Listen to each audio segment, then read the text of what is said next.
हर workout session आपका effective कैसे हो सकता है उसके पॉइंट एक थोड़ा सा कंसंट्रेशन आना चाहिए वर्कआउट में, तो क्योंकि उसके बिना आपका जो एक्चुअल पोटेंशियल है वो आप यूज़ नहीं कर पाओगे। कॉन्सेंट्रेट करते ये बाइसेप करना है तो लेट पुल लगाना है, लेट पुल लगाया तो अपन सिर्फ नीचे लाने में फोकस कर रहे हैं। अपने को बेस क्लियर रखना है तो उसमें फुल रेंज ऑफ मोशन चाहिए, तभी मैक्सिमम बेनिफिट मिलेगा एक्सरसाइज। टाइम्स की बात करें उससे पहले मेरे को एक बेसिक चीज़ है क्लियर करनी है आपको। ये पता है कॉन्सेंट्रिक क्या होता है? कॉन्सेंट्रिक मूवमेंट, किसी भी चीज़ को ऊपर लाते मसल छोटा होता है उसको बोलते हैं कॉन्सेंट्रिक, ठीक है। हाँ, और दूसरा होता है इसेंट्रिक, मतलब नीचे लाना, ठीक है।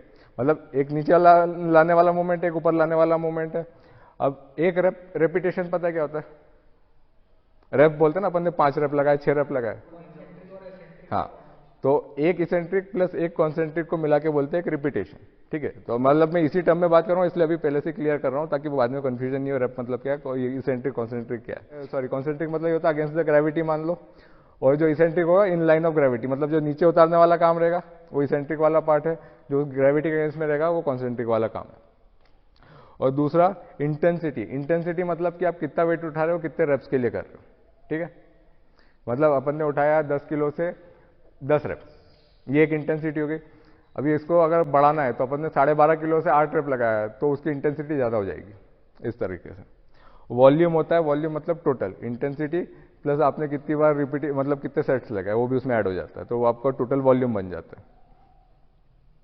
अभी देखो ये समझ में आ गया। अब अपन एक्सरसाइज की बात करते हैं कि मैक्सिमम एक्सरसाइज से आप बेनिफिट कैसे लग सकते हो। अभी तो ये देख लिया ओवरलोड क्रिएट करना है।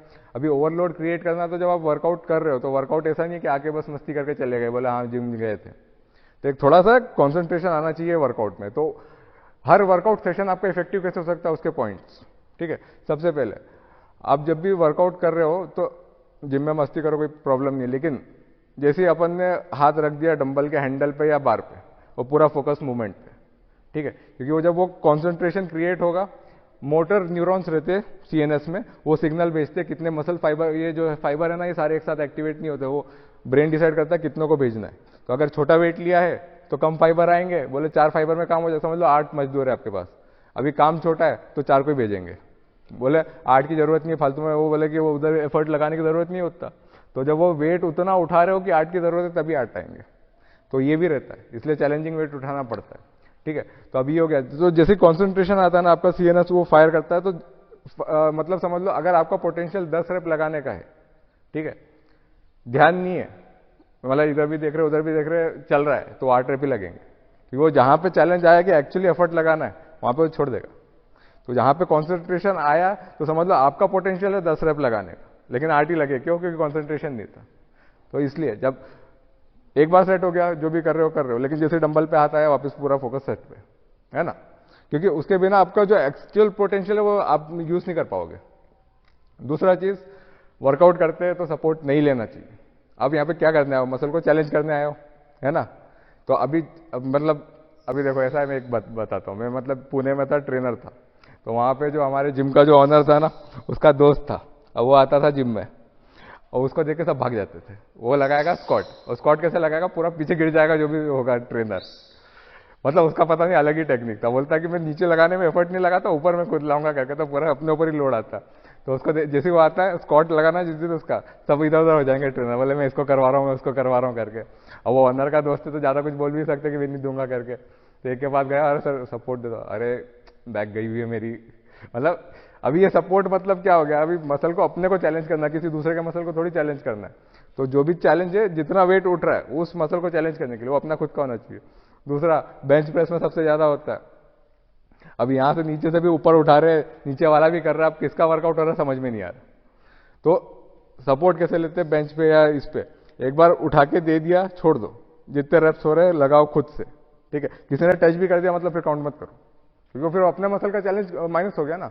अभी अपने को अपना मसल चैलेंज करेंगे तभी ये ग्रो होगा। अपने को ये थोड़ी कि अपने को उस वेट से 10 रेप लगाने हैं, लास्ट के 1-2 रेप जब चैलेंजिंग हो जाते हैं कि यहाँ पे लाके अटक रहा है, थोड़ा सा हल्का सा सपोर्ट दे दिया उसको लॉकआउट करने के लिए, उतना चल लेगा। लेकिन वो पहले रेप से हाथ में ऊपर नीचे कर रहे हो, अपना तो काम ही नहीं हुआ मसल का।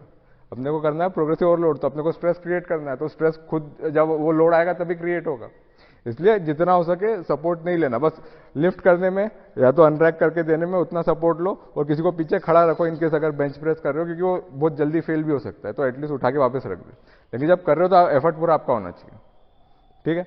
और दूसरा ये दो चीज हो गई, मतलब मैं बता रहा हूँ कि एक्सरसाइज इफेक्टिव कैसे बनता है, ठीक है। अपन ने क्या बात किया, एक रेपिटेशन मतलब क्या होता है, एक इसेंट्रिक, एक कॉन्सेंट्रिक और एक इसेंट्रिक। अभी लोग क्या करते हैं, सिर्फ कॉन्सेंट्रिक करते हैं। ये बाइसेप करना है तो नीचे वाला पार्ट तो गया, तो आपका आधा ही रप लग रहा है, तो मतलब आपको आधा ही बेनिफिट मिल रहा है। एक रिसर्च हुआ था, रिसर्च ये था, साइंटिस्ट लोगों ने मतलब सब एक्सपीरियंस लिफ्टर थे, मतलब अच्छी बॉडी थी, उनको बोला 5 दिन रेस्ट करो, ठीक है, ताकि जो पुराना वर्कआउट है उसका कुछ इफेक्ट नहीं दिखे। 5 दिन बाद बुलाया उनको, अब उनके मसल का बायोप्सी लिया। बायोप्सी मतलब एक मोटा सा निडल रहता है, मसल का एक टिश्यू निकाल लेते हैं, मतलब फाइबर निकाल लेते हैं, ठीक है, देखने के लिए। तो उस पर देखा कि बोले अभी मसल का कंडीशन क्या है, मसल फाइबर का, ठीक है, हो गया। अभी उसके बाद उन्होंने बोला कि आपको 8 रेप करने हैं और 8 सेट्स के लिए करने अपने 80 RM, मतलब ऐसा वेट जिसका 80% हो, तो अच्छा खासा हैवी वेट हो जाएगा उनके लिए। लेकिन बोला कैसा कि बोले एक हाथ से सिर्फ कॉन्सेंट्रिक वाला पार्ट करोगे और एक हाथ से सिर्फ इसेंट्रिक वाला पार्ट करोगे। मतलब उनको ये देखना था दोनों में डिफरेंस क्या आता है, और वो सेम पर्सन पे कर रहे थे, सभी नहीं कि वो अलग पर्सन कर रहा था तो उसका अलग इफेक्ट होगा, इसका अलग होगा, सेम पर्सन पे, एक आर्म पे दूसरे पे। तो एक से सिर्फ कॉन्सेंट्रिक करवाया 8 रेप्स 8 सेट के लिए, एक से सिर्फ इसेंट्रिक करवाया 8 रेप 8 सेट के लिए। उसके बाद दूसरा मसल टिश्यू निकाला, देखने के लिए कितना माइक्रो ट्रॉमा क्रिएट हुआ है। तो जो कॉन्सेंट्रिक वाला पार्ट था, पहले वाले बेस लाइन से सिर्फ 25% ज्यादा माइक्रो ट्रॉमा क्रिएट हुआ था, और जो इसेंट्रिक वाला था उस पर 75% ज्यादा माइक्रो ट्रॉमा क्रिएट हुआ था। तो जो इसेंट्रिक होता है वो ज्यादा चैलेंजिंग होता है, अपने को लगता है नीचे उतारना, वो उतारा जब चैलेंजिंग वो रहता है ना, उसमें जब उतारोगे कंट्रोल कर लोगे ना, तो खुद ही बहुत ज्यादा एफर्ट लगता है, वो एक्चुअल ग्रोथ आधा वहीं से आ रहा है, तो अपन वो आधा मेन चीज ही छोड़ रहे। तो समझ लो लेट पुल लगाना है, लेट पुल लगाया तो अपन सिर्फ नीचे लाने में फोकस कर रहे हैं, और उसको कंट्रोल में ही ऊपर जाना देना है, मतलब ग्रेविटी तो खींच ही रहा है, फिर आप क्या कर रहे हो, मतलब अपने को दोनों पार्ट पे ध्यान रखना है। चेस्ट लगा रहे, आप चेस्ट में छोड़ नहीं सकते, भम करके चेस्ट पे आ जाएगा, तो उसमें सब ढंग से उतारते, और ऊपर लाना तो एफर्ट लगाना पड़ता है, तो वहां पे नहीं देखना पड़ता। लेकिन जो इस टाइप के मूवमेंट हो गए, बाइसेप हो गया, जहां पे ग्रेविटी खींच रहा है, उसके अगेंस्ट में कंट्रोल अपना होना चाहिए, ठीक है। अब उसका मतलब ये नहीं कि एकदम स्लो करना है, कि मतलब एकदम धीरे धीरे धीरे नहीं, कंट्रोल में लाना है, कि मतलब ब्रेक आप लगा रहे हो, ठीक है, ग्रेविटी के कारण नीचे नहीं जा रहा है वो, तो ये भी ध्यान रखना जरूरी है, ठीक है। उसके बाद है फुल रेंज ऑफ मोशन, मतलब जो भी उस मोमेंट में जो भी कंप्लीट रेंज है, चेस्ट कर रहे हो तो पूरा चेस्ट तक टच करना है, ठीक है। अभी आधे में 90 डिग्री से ऊपर चले गए तो वो इफेक्ट भी आधे ही हो गया। फुल रेंज ऑफ मोशन में मसल पूरा चैलेंज होता है, आधा रेप करोगे।